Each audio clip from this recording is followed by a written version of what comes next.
জামাতের কর্মীরা সারা পৃথিবীতে কালেমার দাওয়াত দিয়ে এই আন্দোলনে যোগদানের সুযোগ পাওয়া এটা আল্লাহ তাআলার মেহেরবানি, আল্লাহ তাআলার বিশেষ মেহেরবানি। কারণ তিনি তার কিতাবে হাকিমে বলেছেন হুয়াজতাবাকুম, তিনি এই আন্দোলনের জন্য তোমাদেরকে বাছাই করেছেন। অনেকের মনেই প্রশ্ন, দিন কায়েমের আন্দোলন করা ফরজ, এইটা অনেক বড় বড় আলেম ওলামাও তো বলেন না। এরা অল্প শিক্ষিত অথবা স্কুল কলেজ বিশ্ববিদ্যালয় শিক্ষিত লোকেরা এটা পাইল।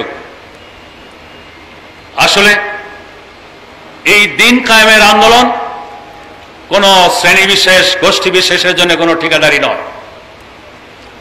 আল্লাহ তাআলা যাকে চান তাকে এই কাজের জন্য বাছাই করেন,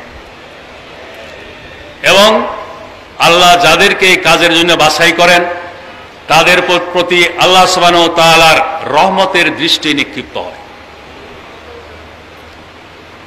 সূরা মায়েদার মধ্যে আল্লাহ সুবহানাহু ওয়া তাআলা বলেছেন, মান ইয়ারতাদ্দা মিনকুম আন দীনিহি ফাসাউফা ইয়াতি আল্লাহু বিকওমিন ইউহিব্বুহুম ওয়া ইউহিব্বুনাহু আযিল্লাতিন আলাল মুমিনিন আইজ্জাতিন আলাল কাফিরিন ইউজাহিদুনা ফি সাবিলিল্লাহি লা ইয়াখাফুনা লাওমাতা লাইমিন যালিকা ফাদলুল্লাহ ইউতিহি মান ইয়াশা আল্লাহু যুল ফাদলিল আযীম।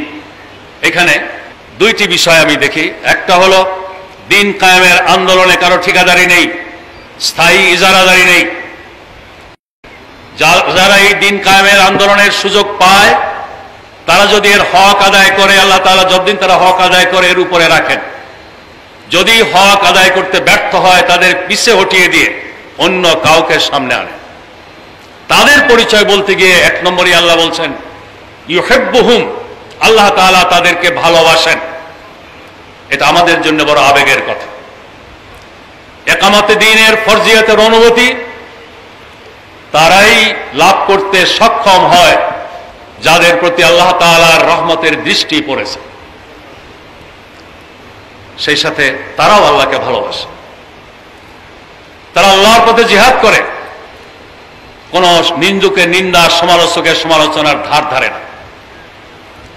এটা আল্লাহর পক্ষ থেকে একটি বাড়তি নিয়ামত। আল্লাহ তাআলা যাকে চান তাকে এই নিয়ামত দান করেন।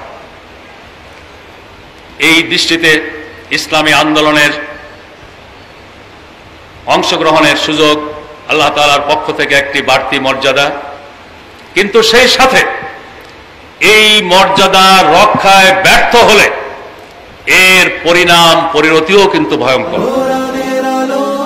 সমাজ বিনির্মাণে হাজার জুলুম বাধা উতরে যাবে।